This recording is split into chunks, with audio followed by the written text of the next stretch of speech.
या व्लॉगमध्ये मी आपल्या गणपती बाप्पाचं असं मंदिर दाखवणार आहे जे समुद्राच्या मधोमध आहे. कुठे आहे, कसं पोचायचं सगळं व्लॉगमध्ये सांगितलंय, तर व्लॉग पूर्ण बघा. Hello and welcome back to my channel. मी आहे तुमची रक्षंदा.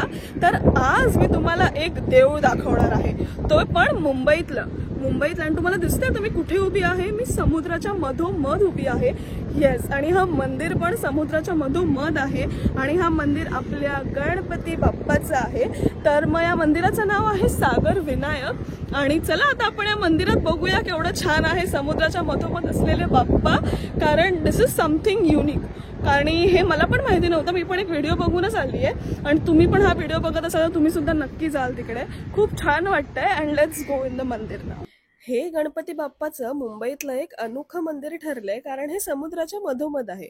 बाप्पाचं दर्शन ना फक्त ओहोटीच्याच वेळी होऊ शकतं, कारण भरतीच्या वेळी तर हा मंदिर पूर्णपणे पाण्याखाली जातं. मँग्रोव्ज आहेत आणि अशी एक वाट तर आहेच, म्हणजे असं नाही की तुम्हाला असा दगडांवरतून वगैरे चालायचंय. अशी एक व्यवस्थित वाट आहे जायला. आणि तो बघा मंदिर. तर आता मी मंदिरातच जाते. तिच्या टायमाला इकडे येणं अवॉइड करा, मी तर बोलते, कारण मग ते रिस्कच आहे. आय गेस बंदच असेल तेव्हा कोणाला जाऊन पण देत नसतील. पण आता भरती नाहीये, ओहोटी आहे, तर फार छान वाटतंय. एक वेगळाच एक्सपिरियन्स आहे हा. तर हे आहे सागर विनायक मंदिर. मूर्तीच्या बाजूच्या दगडावर लिहिल्याप्रमाणे विनायक सन 2004, म्हणजे या मूर्तीला 20 वर्ष तरी झाली आहे ती इकडे आहे करून. ही गणपतीची मूर्ती इथे कोणी बसवली, का बसवली ह्याची मला काहीच आयडिया नाहीये.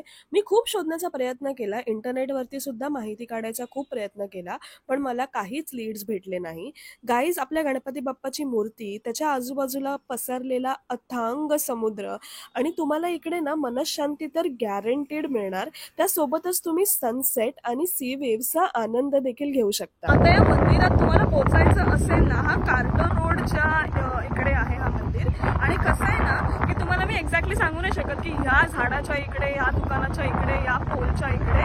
तुम्ही गुगल मॅपवरती जर सागर विनायक मंदिर टाकलं ना तर तुम्हाला इझिली डिरेक्शन भेटते घ्यायला. तर गुगल मॅप की जय, आणि गुगल मॅपवरून तुम्ही या मंदिराला इझिली येऊ शकता. तिकडे फक्त तुम्हाला टाकायचंय सागर विनायक मंदिर.